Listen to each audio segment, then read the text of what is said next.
good to see y'all again. Looking forward to exciting spring. Looking forward to tomorrow. Everybody's gotten back ready for class. Everybody's here doing what they're supposed to do. Had a great off season so far. Guys have worked hard.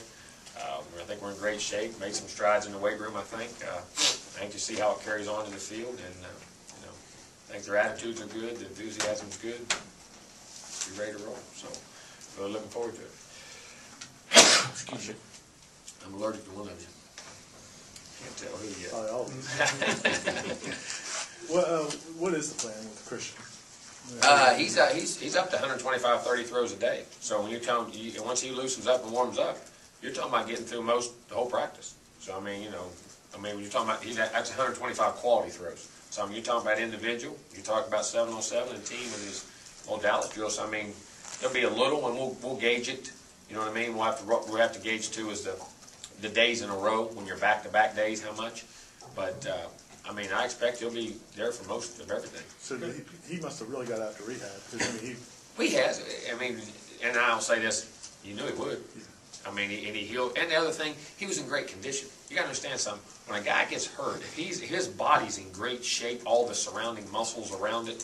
You know what I'm saying? Because a lot of times that's what deteriorates too, the muscles that support that muscle. But he's in such great physical condition and strong that his rehab is going to be faster. It's like that with knees and everything else. The guys are in great shape. You know what I mean? And he works his tail off. And so, it's the strength, and there's been no soreness. There has been not one day where it's been a setback.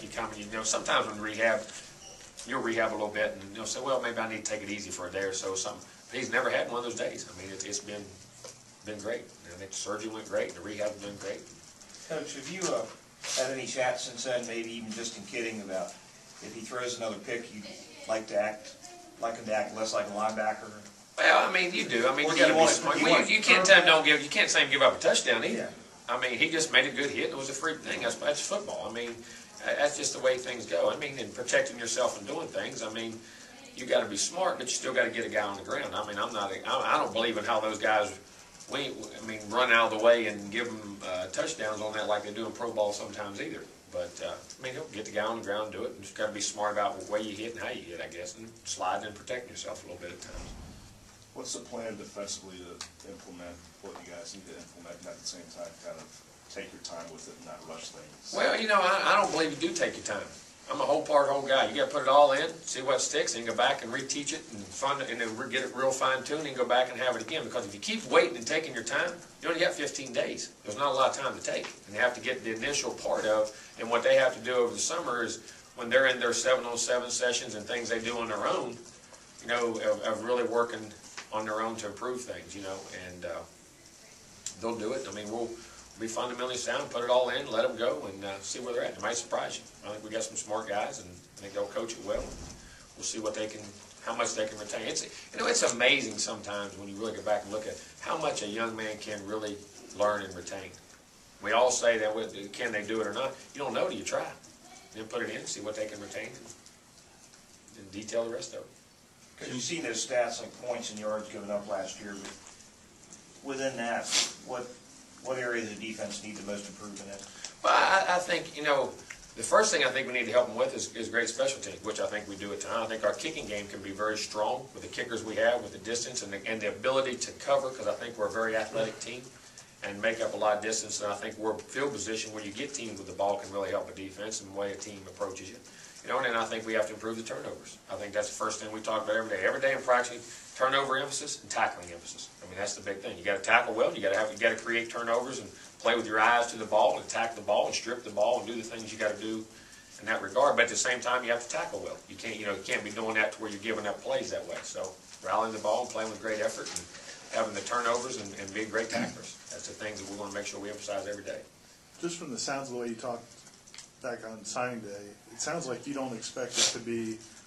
This defense these coaches are inheriting might not be the same as the offense you inherited in terms of it might not take as long. Or we'll wait and see. I hope not. I think we've got some young guys who are very good players, and I think some of them are really starting to come into their own maturity wise and been in the program a year or two, and we'll see how it goes. But I think there's some good young players in there, and you never like to put limitations on a group. And we'll see it as we get out there, and we'll judge it on a day-to-day basis as we go through it. But I think there's enough players in there, enough talent, and enough good guys, big guys, size, all that kind of stuff to have a good defense. I really do.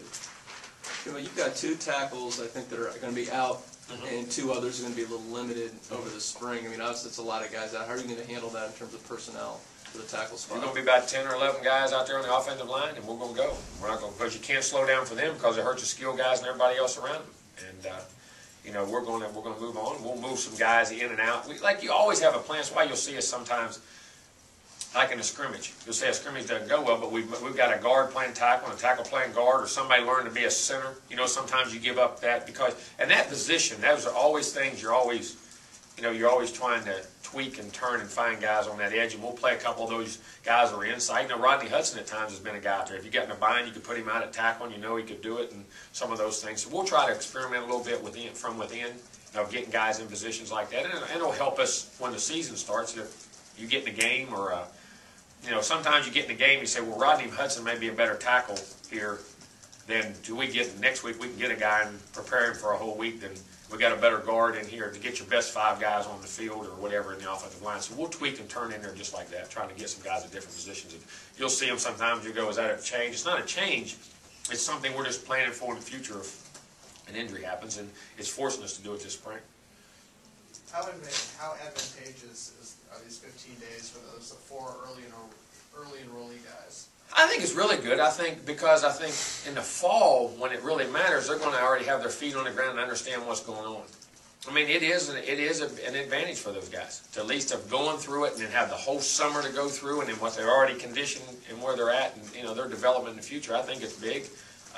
I'm anxious to see how they handle it. I think you know, with the junior college guys, you really need it. I mean, as far as it's a big advantage for junior college guys to definitely come at midterm. It's always not as much for high school guys, but guys that are physically ready, it doesn't hurt them. I'll say that. You know what I mean, and where you're going. So I think it's those 4 guys. It'll be very interesting how they handle it, and I think it's a good jump for them. What did you see out of them during your fourth quarter drills? The 4 guys that are in early. They fit right in.